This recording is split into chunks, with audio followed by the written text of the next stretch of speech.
maybe we can end with this on this article. I just saw the future and it was not in America. So this author, Thomas. Why don't you go to China? Friedman. Then why don't you just move to China? He just toured the new Huawei campus, and this article is about how when we, America, stopped letting China get the most advanced chips, they took that as a rally cry that they really need to start doing their own thing. And so us cutting them off led to them developing this new campus that is apparently incredibly magnificent. Maybe I'll just read this. Built in just over 3 years, it consists of 104 individually designed buildings with manicured lawns connected by a Disney-like monorail, housing labs for up to 35,000 scientists, engineers, and other workers, offering 100 cafes, plus fitness centers and other perks designed to attract the best Chinese and foreign technologists. So, I mean, we do, like when we were talking on the phone the other day, you're like, well, yeah, I mean, we have that. It's called America and it's like all over. We have MIT, you said, which is like totally the point. I've been on the YouTube campus and like, it's kind of like this. It feels like this. And I've never been to the Apple Apple campus, but same thing. So you're kind of right that we do. Like, I think that the article oversells this in terms of like what we have perhaps, but we also, the thing is like, we couldn't build this out in just a couple of years and have it be this multi-purposed. I think, I mean, the Google campus is kind of like that, multi-purposed. But let me read one more little sentence here, paragraph, sorry. It's downright scary to watch this close up. President Trump is focused on what teams American transgender athletes can race on, and China is focused on transforming its factories with AI so it can outrace all of our factories. Trump's, quote, Liberation Day strategy is to double down on tariffs while gutting our national scientific institutions and workforce that spurs U.S. innovation. China's liberation strategy is to open more research campuses and double down on AI-driven innovation to be permanently liberated from Trump's tariffs.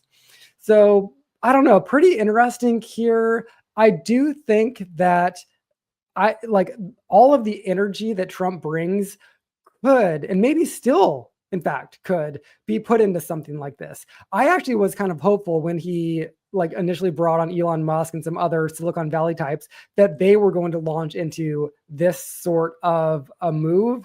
And legit, like I like totally just giving Trump maybe too much credit. He still could. Maybe part of his like bring jobs to America thing could result in him doing the same move. I would just, I mean, I'm waiting to see it. You know what I mean? Like, I don't even see him signaling that this is like on his horizon, but it would be part of his, it would be coherent with his strategy for him to do this too. But yeah, it's I don't know. Yeah. What are your thoughts about this? Are you worried about China being more, I don't know. Yeah, of course. I mean, I think in one sense, like we are really migrating from a world where physical threats are really less important to us than digital and like metaphysical threats. And so, of course, like as China,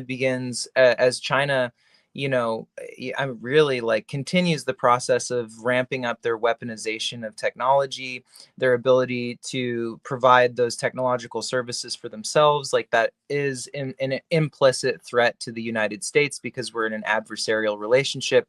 No matter how much the neoliberal model of politics is pervading all fucking corners of politics right now. Not that I'm a protectionist, but I do still believe in friends and enemies in the world. And I think that the pharaohs built the pyramids. What did it cost? You know what I mean? I'm like, forgive me for not giving a Friday fuck about a country that's building something like that when their people aren't free. Like, I just don't think that it is meaningful in any function. I have that thought too all the time about China. Is kind of like whatever there's how beautiful and walkable their cities are. If they can't, I mean, maybe this also is my American brain. You know what I mean? Maybe they're fully happy over there. I've actually like one time I remember like on BART in San Francisco, I met a guy who was a lawyer from China, and he's over here doing something in Silicon Valley. And he was like, why don't you guys, like China more? And what do you have against us? Like, you just point blank asked me that. And I was Yeah. like, well, I think we do like China. Like, I've got nothing against Chinese people for sure. But we Love China. really here in America love to be able to criticize our leaders. And we're scared about the idea that we can't just say, like, this is Trump's first presidency, when we just can't say fuck Trump. Like, we just Excellent want to be able insight. to say that. And if we Excellent. can't say that, I think that like we That's terrifying. die, our souls die or something. Yeah, it's existentially terrifying to us. Yeah. So I think that the like, man, maybe it is my American brain, but I am 100% with you there. Yeah.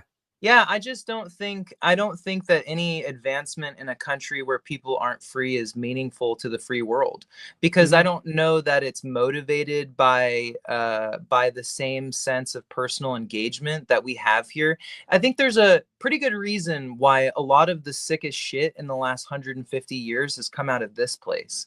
And it's like, not all of it, but a lot of it, man. Musical, technological, I mean, name a fucking field.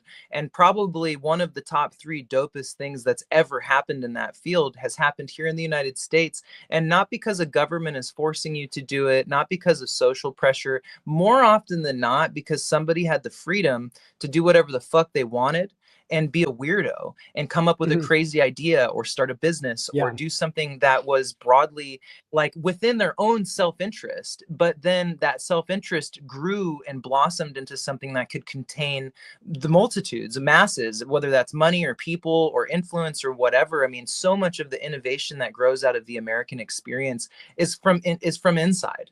And it's like, oh, of course, China can mobilize any amount of serfs to go and construct anything that they want. But I don't know. I guess I don't. I mean, I recently was in Nashville and I was hanging out with these 2 Chinese nationals.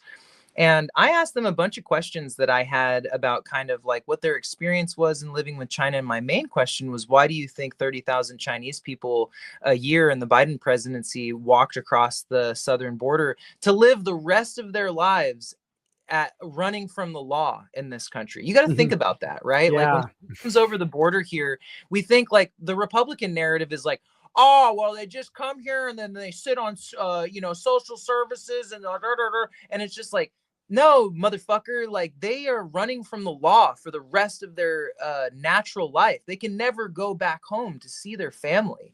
And I'm like, why would for people in Mexico, it's a no-brainer. It's right here, right? You just walk across and life is better. And then maybe you can get back, but to fly from China, to never be able to go back there again, 30,000 people. And he goes, it's just that bad. He's like, you can't, he's like, I have personal friends and relatives that just got disappeared for posting something on Facebook.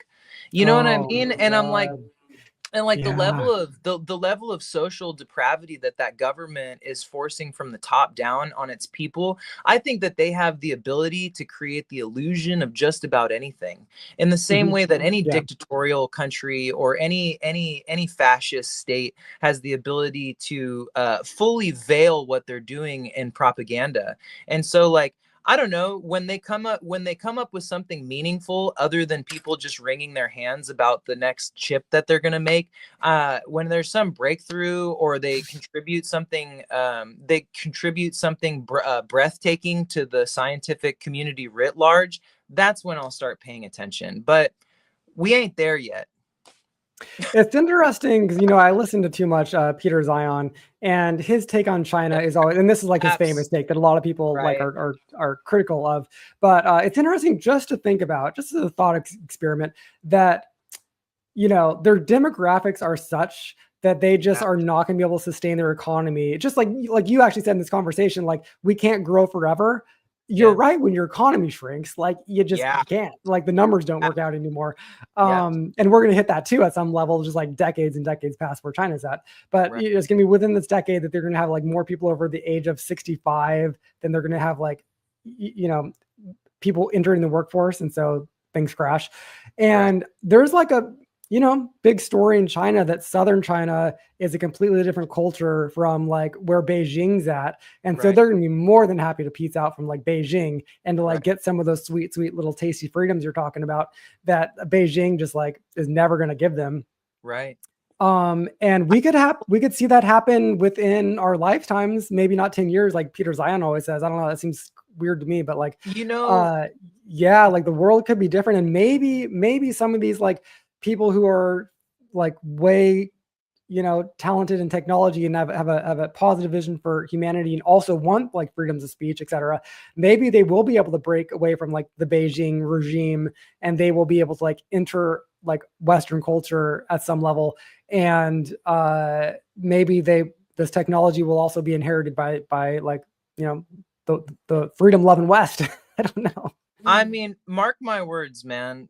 China will balkanize. Mhm. Like it's easy to see right now. Yeah. It's too diverse, it's too spread out, and it's too authoritarian. I mean, we literally watched this exact thing happen with the Soviet Union.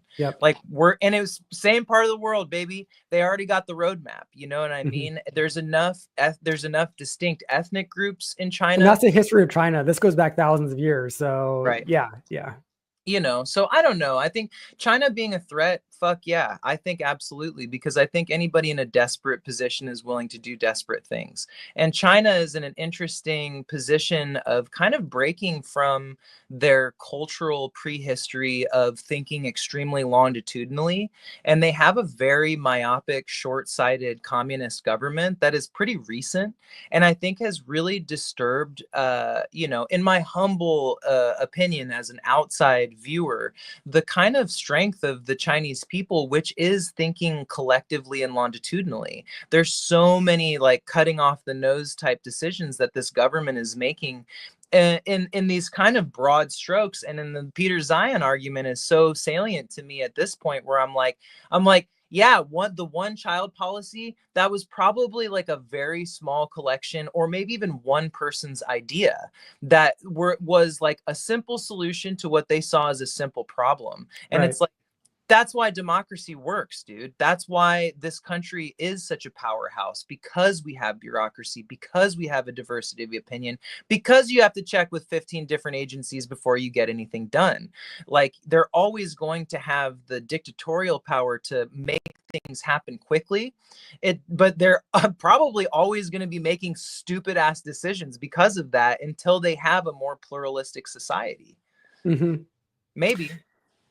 Yeah, well said. And maybe we can end it there.